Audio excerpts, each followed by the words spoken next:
جب فاروق اعظم کو خط لکھا تو فاروق اعظم کے پاس صرف ایک ہی اونٹنی تھی, ایک اونٹنی تھی, اور مسلمانوں کا امیر ایک ملک سے دوسرے ملک کا سفر کر رہا ہے.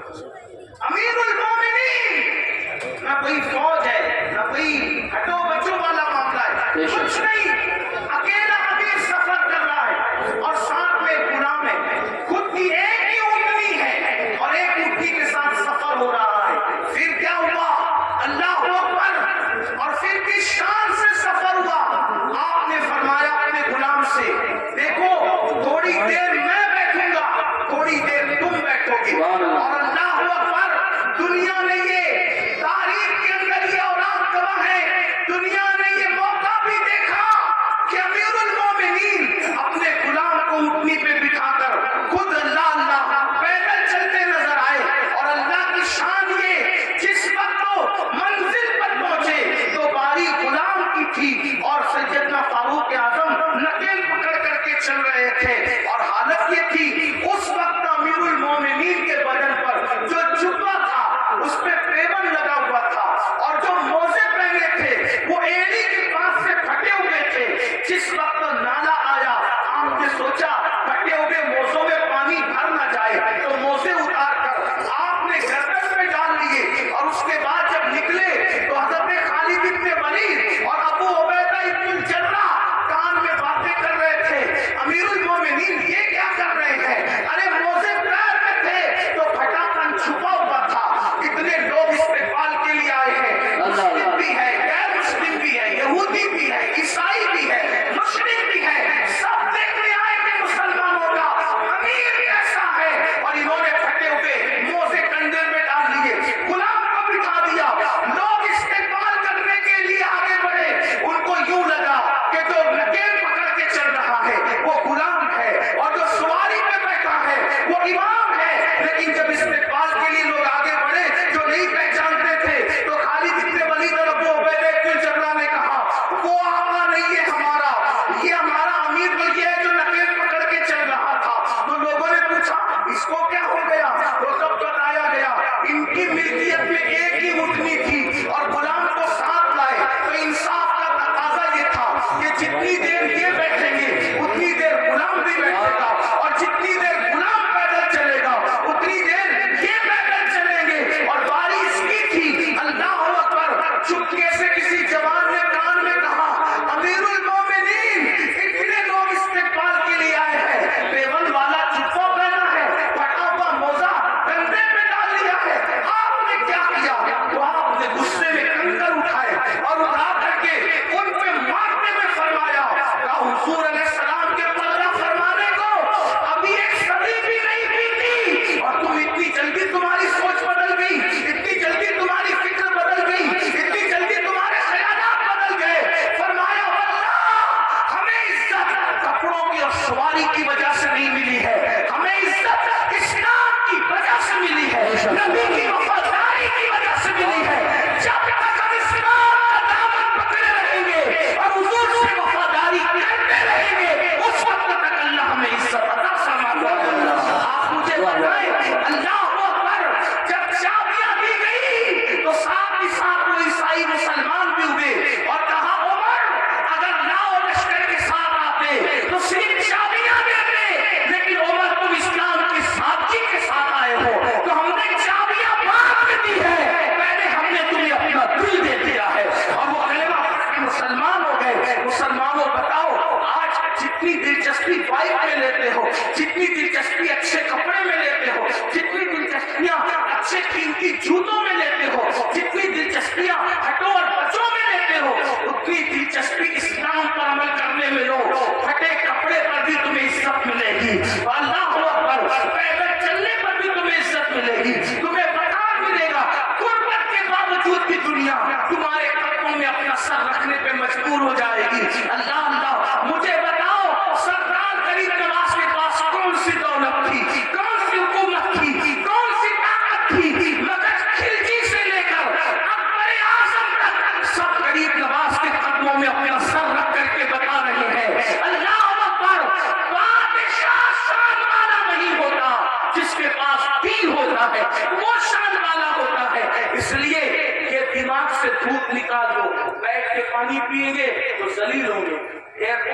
نماز پڑھیں گے، سفر میں نماز پڑھیں گے، اللہ اکبر تو ذلیل ہوں گے. نہیں، مسلمان سچے نہیں ہے اس لیے ذلیل ہوئے. اور زمین پہ ذلیل ہونے ہو، زمین کے اندر بھی ذلیل ہونے کے لیے تیار ہو.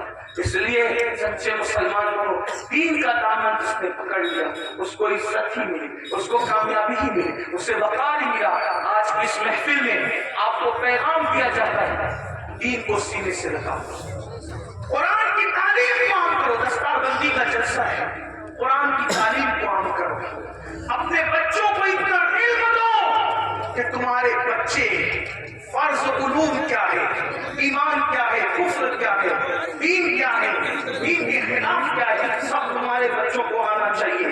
ہمارے بچوں کو تو کلمہ بھی نہیں آتا، ہمارے بچوں کو تو غسل کرنا بھی نہیں آتا، ہمارے بچوں کو تو استنجا کا طریقہ بھی نہیں آتا. اس لیے جتنے علوم فرض ہے، ایک مسلمان کو جتنا علم سیکھنا فرض ہے، اتنا علم اپنے بچوں کو دو، اپنی بچیوں کو دو. اور ساتھ ہی ساتھ دنیاوی تعلیم پر بھی محنت کرو.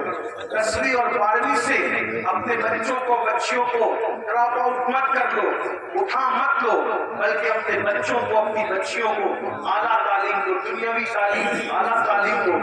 اتنی اچھی تعلیم دو کہ آپ کے بچہ، کوئی بھی بچہ ڈگری کے بغیر نہ رہنے پائے. ہر بچے کو ڈگری دو. آپ کہتے ہیں نوکری نہیں ملتی، ہم نوکری کے لیے بچوں کو نہیں پڑھاتے، ہم اچھا انسان بنانے کے لیے بچوں کو پڑھاتے ہیں. اپنے خرچے کم کرو، اپنے اخراجات کم کرو. ہر محفل کا ہمارا پیغام یہ ہے، علم پہ محنت کرو. اور ایک پیغام یہ بھی ہے، شادیوں میں لاکھوں کروڑوں خرچ کرنے کی بجائے وہ لاکھوں روپے جب وہ اسکول کالجز بنانے پہ خرچ کرو. مسجدوں کے مینار بہت اونچے بنا کر کروڑوں روپیہ خرچ کرنے کی بجائے وہ کروڑوں روپے تعلیم گاہوں پہ خرچ کرو. کیونکہ مسجد کا اونچا مینار ہمارا کوئی فائدہ نہیں کر سکتا، لیکن اگر ہم نے تعلیم گاہیں مضبوط بنائی تو اس سے اچھے انسان پیدا ہوں گے. ہمارے یہاں عمارتوں کی اہمیت نہیں ہے، ہمارے اچھے انسانوں کی اہمیت ہے. تو دانش گاہیں بناؤ. اور مسلمانوں کو اللہ نے اتنی دولت سے نوازا ہے کہ ایک مسلمان ایک ادارہ بنا سکتا ہے. بلکہ جو مالدار ہے میں ان کو مشورہ دیتا ہوں کہ 4 فیکٹری ڈالنے کی بجائے 3 فیکٹری ڈالو، اور ایک فیکٹری کی بجائے ایک اچھا اسکول بناؤ. کیونکہ اسکول اچھا بزنس بھی ہے اور اچھی قوم کی خدمت بھی. ایسا نہیں کہ اسکول سے پیسہ نہیں کما سکتے، اسکول سے بھی آپ پیسہ کما سکتے ہیں، لیکن اچھا کیا ہوگا کہ تعلیم بھی عام ہوگی اور آپ کا اچھا بزنس بھی ہوگا. بہت مالدار لوگ ہیں آپ کے آس پاس میں، بہت مالدار. بھائی جلسے پہ جب آپ لوگ لاکھوں روپیہ خرچہ کرتے ہو تو عمارتوں پہ کیوں نہیں خرچ کر سکتے؟ میں سمجھتا ہوں کہ مراد آباد ضلع میں جتنے جلسے ہوتے ہیں، اگر اس کا سال کا آپ تخمینہ نکالیں تو اربوں روپے جائیں گے، کروڑوں نہیں اربوں روپے جائیں گے. میری اپنی معلومات کے مطابق کوئی شب ایسے نہیں گزرتی جب اتنا بڑا جلسہ آپ کے یہاں نہیں ہوتا. روز جلسے ہوتے ہیں، روز ہوتے ہیں جلسے. تو آپ لاکھوں روپے جو جلسے پہ خرچ کرتے ہو، میں یہ نہیں کہنا کہ جلسے بند کر دو، ایسا نہیں. میری بات کا برا مت ماننا، غلط مطلب مت نکالو. جلسے کرو لیکن جلسے سے زیادہ اہمیت عمارتیں بناؤ، تعلیم کو عام کرو. لوگ تعلیم مہنگی کر رہے ہیں، تم تعلیم سستی کرو تاکہ اپنے بچوں کو ہر بندہ پڑھا سکے. اپنے باپ کے نام سے مسجدوں میں قرآن رکھنے کی بجائے اپنے باپ کے نام سے بچوں کی فیس بھر دیا کرو اصالِ ثواب کے لیے. اس لیے کہ علماء سے پوچھو کہ جب مسجد میں ابا کی اصالِ ثواب کے لیے قرآن رکھتے ہیں، وہ برس ہو جاتے، سینکڑوں قرآن تھپی میں رکھے ہوئے ہیں، تو ان کو ہاتھ تک نہیں لگاتا. مسجد کے اندر 10-20 قرآن کے سوا اور زیادہ قرآن کی ضرورت نہیں ہے. اس لیے کہ تلاوت کرنے والے کتنے ہیں. بڑی معذرت کے ساتھ میں کسی کی بے عزتی نہیں کرنے آیا، لیکن میرے بھائیوں دیندار لوگ بھی مسجد میں قرآن کھول کے قرآن نہیں پڑھتے. یہ حالات ہیں.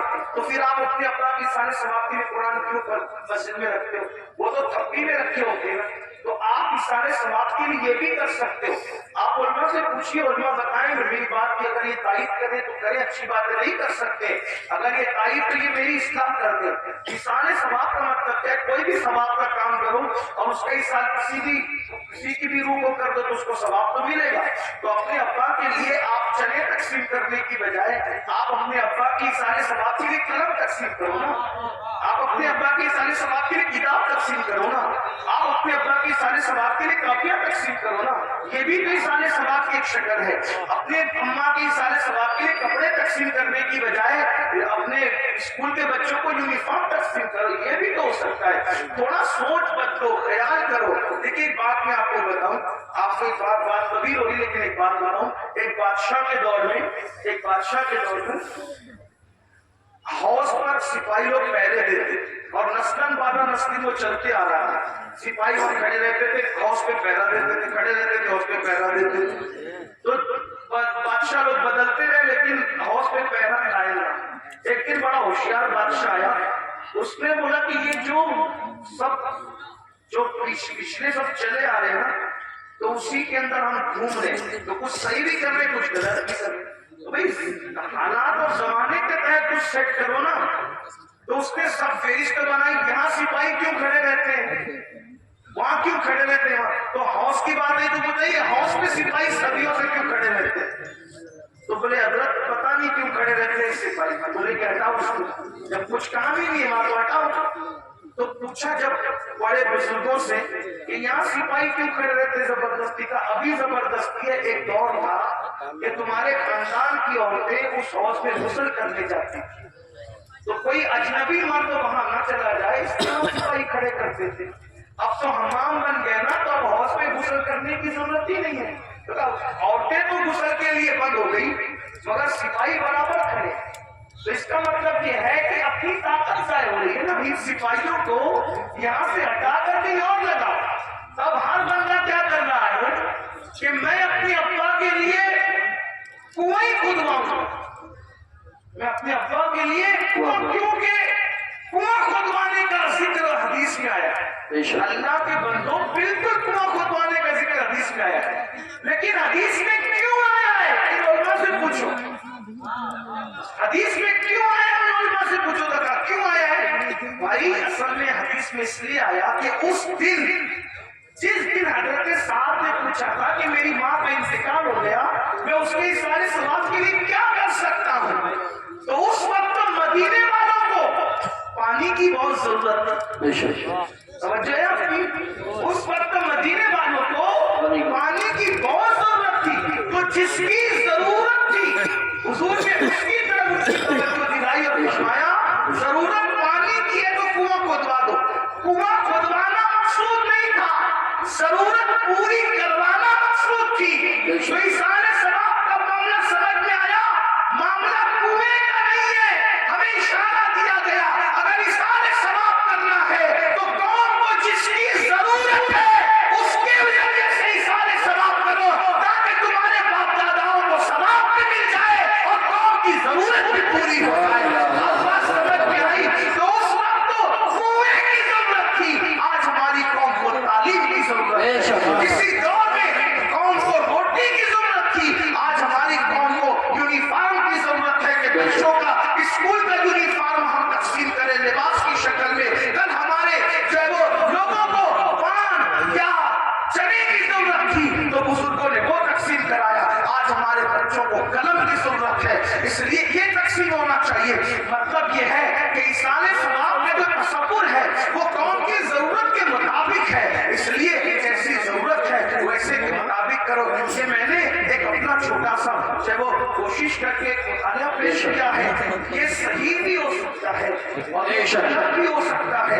اگر صحیح ہے تو من جانب اللہ ہے, اور اگر غلط ہے تو میرے نفس کی شرارت ہے. اس پر میں اللہ کی بارگاہ میں توبہ کرتا ہوں, لیکن آپ سے اتنا ضرور کہتا ہوں اپنے بچوں کو پڑھاؤ اور بہت پڑھاؤ. تعلیم کے لیے بہت محنت کرو. 8 گھنٹہ نہیں, اگر 16 گھنٹہ محنت کرنا پڑے تو آپ محنت کرو, لیکن کسی بچے کو ان پڑھ مت رہنے دو, جاہل مت رہنے دو. خوب پڑھاؤ. اگر لوگوں کے کندھے سے کندھا ملا کر جینا ہے, لوگوں کے کندھے سے کندھا ملا کر کھڑے ہونا ہے, لوگوں کے ساتھ ساتھ چلنا ہے, تعلیم کے بغیر نہیں چل سکتے. تعلیم حاصل کر کے لوگوں کی ضرورت بن جاؤ, لوگوں کی ضرورت بن جاؤ, لوگوں کے پیچھے تم کو پھرنا نہ پڑے. اتنی صلاحیت پیدا کر دو لوگ تمہارے پیچھے پیچھے پھرے. اور کوشش کرو گے تو کوئی مشکل نہیں ہے, کوئی بعید نہیں ہے. ہر دور میں مسلمان علم کا امام ہوا ہے, اس دور میں بھی یہ مسئلہ آپ کو سنبھالنی ہے. ماؤں سے کہتا